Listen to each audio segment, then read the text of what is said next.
increase of $600 billion over the previous decade. This too will get worse.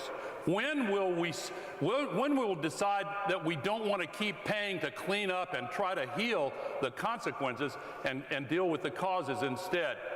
Now, of course, you know the ice in the Arctic and Antarctic is melting. Greenland had temperatures earlier, last year, 28 degrees above normal. Greenland is now losing 30 million tons of ice every hour. During the hour that we're in this room, 30 million tons will go from Greenland. That is fresh water coming off Greenland into the North Atlantic, where a key part of the ocean current circulation system is involved. It could be disrupted. Some scientists disagree, but more and more they're raising the alarm. And if you look at the bottom statement, these scientists say in this peer-reviewed study, we estimate it collapsed around mid-century. What? Some of the load-bearing elements of our entire Earth ecological system are at risk. And what are we doing? Just talking away, not making much progress. Again, I'm getting stirred up here, so I'll try to calm down. I'm going to hand it to Gavin here in a minute, and he'll maybe take the temperature down a little bit. Antarctica, where there is much more ice, you can see the steady accumulation, steady rise of the amount of ice that is melting. The Economist had this cover back in April, a $25 trillion loss predicted by mid-century. In 25 years, 15% of all the housing stock in the entire world at risk. Should that get our attention? When are we going to wake up? When are we going to take action on this? River deltas are becoming salinated before the water comes over the shore. It invades the root zone. There are many agricultural river deltas that are being affected. But in lakes and inland seas, like the Caspian, for example, the increased evaporation, other factors, but the levels are reducing in these inland seas and lakes, and the Caspian is very much at risk. They are predicting another decline of up to 18 meters in this century, devastating the economies of the countries, including this one. And of course, it's also an extinction and biodiversity crisis. So, here we are. Are we going to keep using this as an open sewer? We need to understand where it's all coming from. That's where climate trace comes in. You look, most of this global warming pollution stays below 5 kilometers. You can see it's so thin. That's our open sewer. But you can't pick out where it's coming from these kinds of measurements. You can only manage what you measure. And that is, we know the basic sectors, but we have not been able to identify exactly and precisely where it is coming from. That's where climate trace comes in. And each one of these columns here is a large polluting source. You can click on every single source in the entire world with climate trace. We have a coalition of 12 members, and we have more than 100 contributors. Thousands of people are working to make climate trace more and more effective every single month, and you can see the list of our contributors here. And we have been very fortunate to have worked with scientists who are really validating every aspect of climate trace. Gavin McCormick, my co-founder of Climate Trace, take it over. Thank you. So I'll be back. So again, Climate Trace is not an organization. It is a coalition of over 100 collaborating organizations. Now, why are we doing this? I am one of many, many scientists who has expertise in one part of emissions. My particular expertise is power sector emissions. There are other groups in the coalition that have expertise in shipping emissions, forestry emissions. And I, like many, feel a fierce urgency to pick up the pace of what science can tell us and technology can do for us about not just measuring the problem, but finding what can be done about it and making it happen. So the nature of Climate Trace is the idea that science works best when you bring many, many different methods together, and technology works best when you combine many, many different data sets together. And so just like you have no one author to Wikipedia, the idea of Climate Trace is we are combining many different methods from greenhouse gas science, from classical inventories, from integrating top-down and bottom-up emissions inventories, from AI, into a single system that allows us to get a more rapid, more complete, more actionable inventory of emissions that we can do something about. So by bringing this together, we are finding that one of the most rapidly upgradable forms of emissions measurement is artificial intelligence. An example of one of the most common techniques we do. If you look at the pictures in the upper left, what we've done there is we've combined information from satellites that are looking at the polluting facility, in this case a power plant, with bottom-up measurements of individual emissions measurements every hour at that power plant. This one was done by the United States EPA. And what we're able to do by getting thousands and thousands and thousands of images like this for each type of facility is use artificial intelligence to train an algorithm to recognize what does a picture of pollution look like for that type of facility. On the left, the facility was off at that time and there was no emissions. In the middle and on the right, it was at medium and high levels of emissions. By combining these methods, what we can do is train an algorithm to recognize what pollution looks like so that we can deploy satellite imagery at scale to monitor all the many, many, many facilities that do not have individual sensors every hour.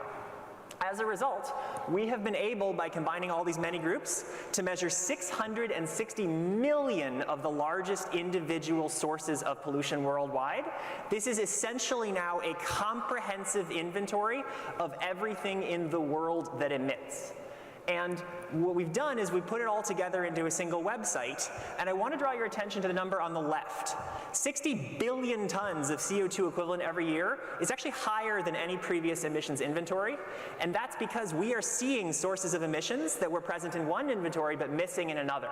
We're seeing dark vessels that are trying to hide from regulators. We're seeing landfills that the government did not know about. We're seeing corporations whose emissions are off the books. By combining all of these data sources, we've got the most complete picture of emissions ever. This is all free and available to the public, and what it has allowed us to do is get an inventory of every sector in every country. And so just to give you a quick example, we're here in Baku. Anybody can go to climatetrace.org and zoom in on Baku and get a sense of emitting facilities in the area, and you can do this for anywhere in the world. You can zoom in on individual facilities, you can see a refinery, you can see a steel plant, and we have very detailed information. For example, you can see the emissions changing over the month. You can see the uncertainty and confidence in numbers. You can see different types of emissions, and in the metadata, useful information for experts such as the size of the facility or its emissions factor. By bringing this all together into a database, we are getting really good insights and improving our information every year about different sectors. Just thought I would give you one example of new information in the sector. So automated identification systems are the transponders that ships use to not crash into each other. They're also increasingly used by emissions experts to estimate the emissions of ships. But we are seeing a rise in ships that are deliberately turning off their safety equipment, called dark vessels, in order to avoid embargoes, or illegal fishers will often do this. By bringing in a new Climate Trace contributor this year, we were able to add a new technology using visual identification instead to detect all those dark vessels, and that's combined with an existing contributor, OceanMind, who uses AIS systems. By pooling these resources, we're able to make sure that facilities cannot hide from the complete picture.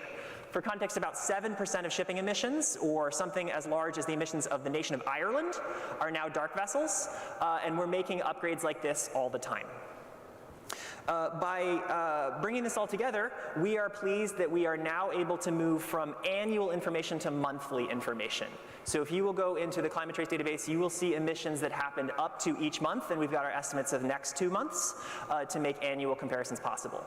But the big thing that we wanted to share today that is new is we've been able to get such comprehensive measurements now, we're moving beyond just countries. So we are proud to share today that for every state, every province, and every county in the world, we have been able to collectively build an emissions inventory. I would like to really emphasize that the vast majority of states worldwide do not have the resources to have an emissions inventory. So we are not talking about wealthy countries that have a lot of data, we are talking about the entire world.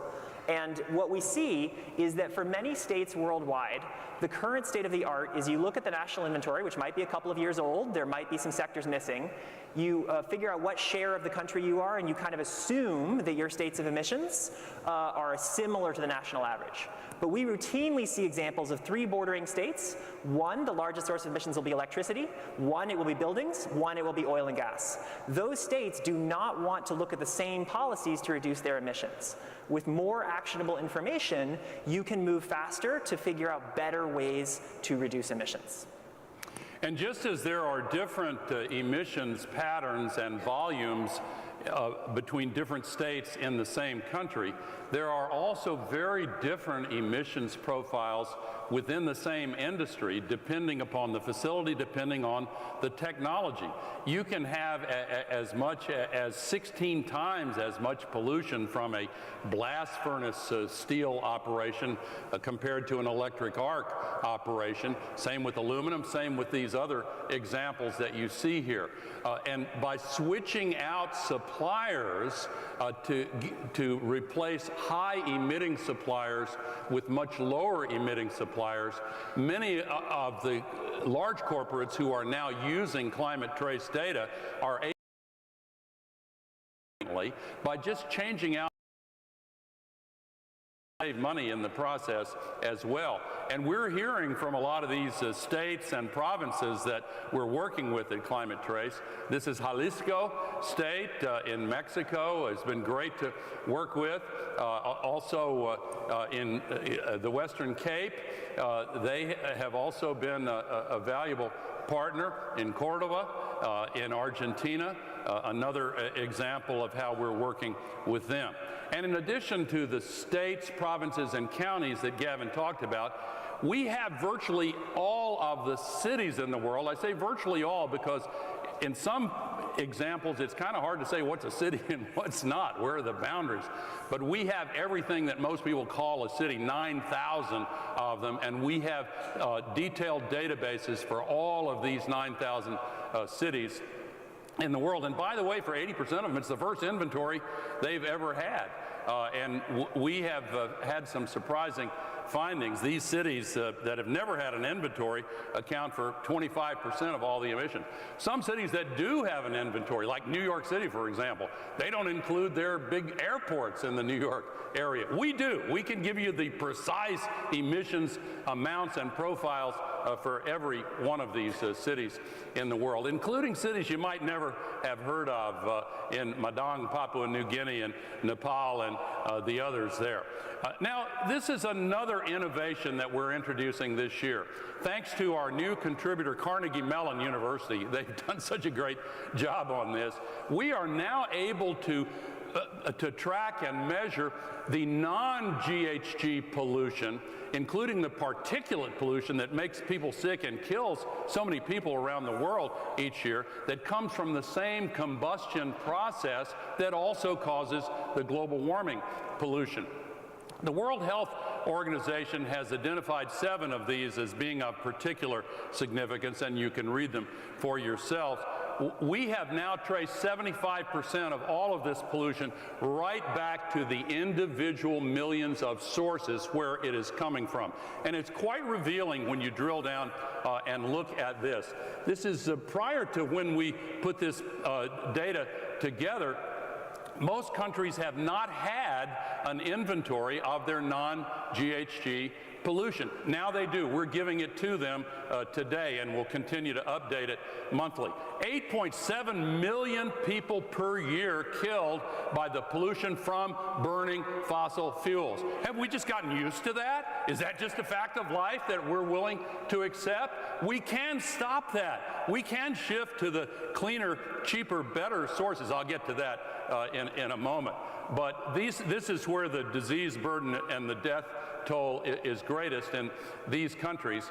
But it's also true that in major countries, in developed countries, certain regions also have a much higher disease burden and death rate. You may have heard of Cancer Alley. It is a long stretch, 85-mile stretch of the Mississippi River between New Orleans north to Baton Rouge, and there are petrochemical facilities along